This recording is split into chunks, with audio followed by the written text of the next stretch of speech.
Your Black Friday slump isn't the market, it's a planning problem. And in this video, I'll show you why and the 3 ways that you can fix it. During Black Friday, you ride a demand peak where consumer sentiment improves, and so everyone that was in your funnel now collapses and buys. You can think of the Black Friday period or any sales period as you pulling everyone through the funnel who were going to purchase at some point in the future. Or what that leaves you in is a position where your funnel turns from this to this. You have no one left. And so you have a natural decline or a post-sale fatigue. And so demand naturally declines for a majority of brands in Q1. But there's 3 ways that you can counter this and keep revenue high and plan for Q1 accordingly. Number 1 is you can extend your sale. Now, this isn't the best solution, but it's a solution that a lot of brands use. Think of Christmas gifting. Think of gift for yourself in January. Think of Valentine's Day in Feb. Think of back to school. There's so many different opportunities for you to extend or roll your sale into different messaging through the month of December, then January, then February, and then once you're into March, you're back into momentum for the 2026 year. Now, number 2 also isn't a perfect solution, but it is a solution that you could even combine with number 1, which is that you decrease your discount rate during BFCM.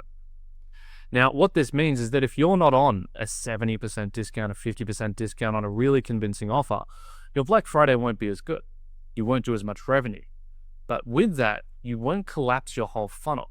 And so rather than your funnel getting very skinny, no one being left in here, and then you're not getting any purchasing and you're having a massive drop off, instead you might end up in a position like this. Now, you'll need to internally weigh up, do we want to pull those sales forward to November and make them happen here and then we're willing to have more of a slump? Or do we want to go on a less aggressive discount, but it's going to fix the sale fatigue afterwards? And anyone that has run consistent sales over a long period of time in retail or e-commerce knows that the heavier your discount is, the bigger the hangover period is afterwards. And the reason for that is that the bigger the discount is, the more people you pull through this funnel to buy right now, and then they won't buy in the next month. And so you have to rebuild top of funnel. Which leads into number 3, which is the best, which is that as you go into November to December, you continue to spend and engage with top of funnel.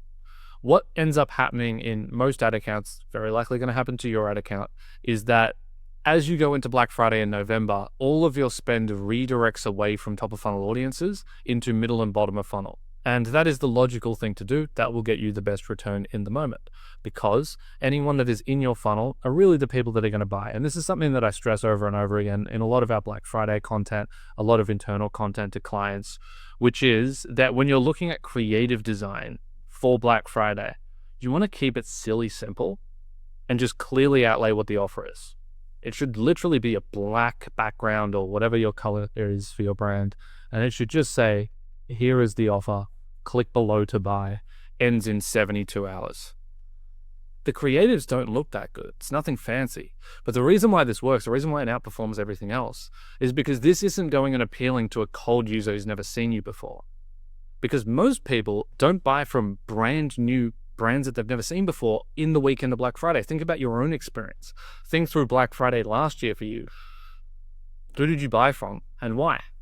You probably didn't buy from someone that you didn't know about until the weekend of Black Friday and you randomly got an ad from this random business saying 70% off and you pulled the trigger and bought from them. Very, very unlikely. Not a lot of people do that. Most people buy from people that they've already had exposure to in October and November. And we made a whole video on this, I think it came out about a week ago, which was the fact that most people underspend in September and October because you see a low 7-day, 30-day attributed ROI. But if you look across to the November period, that's when you get all your returns because you're building a massive funnel that then will convert in the month of November. Now, the same thing applies here in terms of spend allocation, but for January and February. And so when you're spending on top of funnel in November and December, what you won't see is an immediate ROI. You won't see a return. In fact, you're going to suppress your profit contribution during that period if you're thinking in realizing media spend dollars back into profit instantaneously. It's not going to happen. all of the spend on top of funnel audiences here in November, December are actually going to lead to, and this is getting very confusing, but it's going to lead over here to making demand go up rather than down in Q1. Because you're going to have a large top of funnel audience. You're effectively keeping the funnel open, and these people aren't being pulled through to immediately buy. And so then as you move to the post-sale period, you still have a funnel of people that are interested. They learned about you on Black Friday. Now they might not have purchased, because most people don't purchase immediately, but there might have been some educational content in there that appeared on their feed that started to get them interested. And as long as you don't go on a massive sale, and as long as you don't extend through your sale, you should be in a place in which people will still purchase from you, despite there being some degree of wallet fatigue. And so how do you actually go and apply this properly? What does this look like in terms of account structure and creative? Well, the first thing is that most of your creative on Black Friday, our recommendation is that 80% of it is two creatives. Number one, it's just blank, here is the offer, nothing else is on the image. Number two is your highest performing creatives with an offer overlay. That is where 80% of your spend should be going. This will outperform anything else because most of your spend will go middle of funnel, bottom of funnel. On the other 20%, this is where you should be thinking about top of funnel educational assets that are going to reach new audiences. It's going to be expensive to do so, but that's just the cost you have to pay in Q4. And then this is going to effectively be you buying revenue in the future. And so this isn't going to realize into a good return immediately. It's not going to benefit your Black Friday much at all. But what it is going to do is prevent a lot of fatigue post-sale, because all of these people that then get served these ads are then hopefully going to come and buy in the Jan-Feb period, where you generally have a lull. So that's creative. What about actual account structure? How do you look at structuring this out?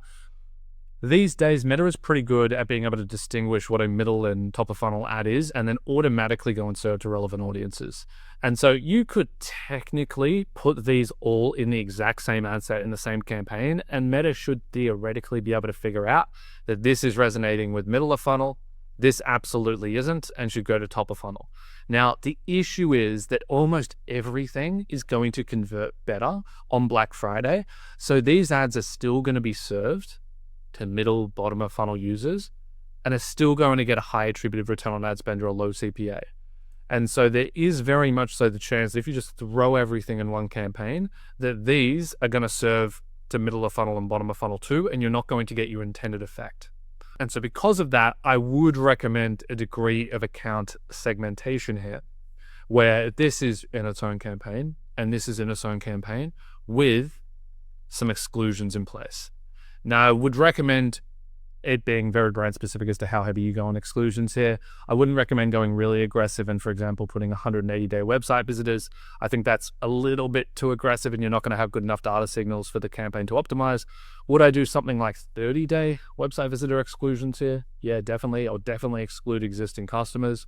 And then as long as all these assets are very much top of funnel orientated, that should get out into new audiences over that period, which will improve the post period slump.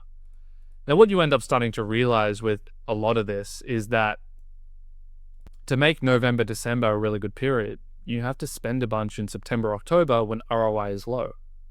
To make the post-slump Q4 period good and make Q1 not fall off tremendously is that you have to spend a lot more right before, because you have to pre-fill these funnels that are then going to convert at a point in the future. Now, you don't have to be as aggressive here as what we suggested in the other video regarding September, October spend, but just making sure that you have a budget allocation here to top of funnel so that you're continuing to keep top of funnel active is a very, very good strategy if you're looking to have a strong Q1. If you don't care about Q1, if you're happy for it to be a terrible quarter, obviously don't bother with this and spend more of your money on trying to prioritize Black Friday. These are your other two options as well. Both work well, both have their downsides. So you could extend the sale. Once again, obvious downside here is that you're going to have sales fatigue just later in the year, or you have to continue to rotate sales constantly. Number two is you can decrease your discount rate, which is just going to make Black Friday not as strong for you, but you're going to coop those sales later in the year at full price, which arguably might be a better position to be in. It's just hard to foresee and model out.